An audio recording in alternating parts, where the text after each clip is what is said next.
Afton Mayor Jeff Jensen says the trail to the Intermittent Spring is fully reopened, more than a year after a rock slide caused a partial closure.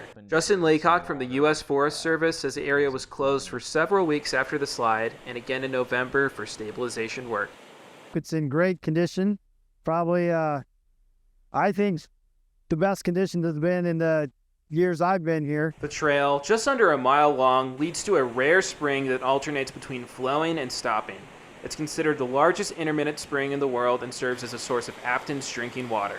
But back-to-back slides in May 2023 and May 2024, first mud, then rock, forced emergency efforts to protect the water supply. Last year, debris blocked the mouth of the spring. The force of the water cleared much of the rock, and local and federal efforts moved much of the rest. Laycock says neither slide damaged the spring nor the water system.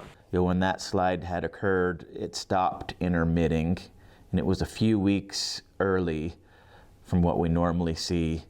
And so we kind of had to wait until later in the summer, early fall. And so we waited for that period of time, and luckily, it continued to turn off and on. Neither the city nor the Forest Service issued a press release when the area reopened.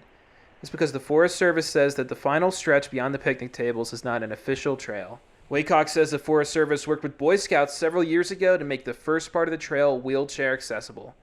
But the final stretch to the mouth is still rugged. We know people are curious about it, and they want to see where it comes out of the rock. And so that type of thing is allowed, but it's kind of do it at your own risk kind of a situation. Jensen says the city is working on a response plan in case a slide happens again. We've had an environmental consultant up here looking at the geomorphology of the stream and what's taking place, just so we can understand it better. He says the emergency response worked well, but preventing future slides may be out of anyone's control. It's Mother Nature, and it originates clear at the top. We're not going to be able to fix that. We're just going to have to hope that it doesn't do it again anytime soon. There was no grand reopening or ribbon cutting, just a lot of people who said they were happy to be on the trail, and some who may not have even known it ever closed. For SVI News, I'm John Little.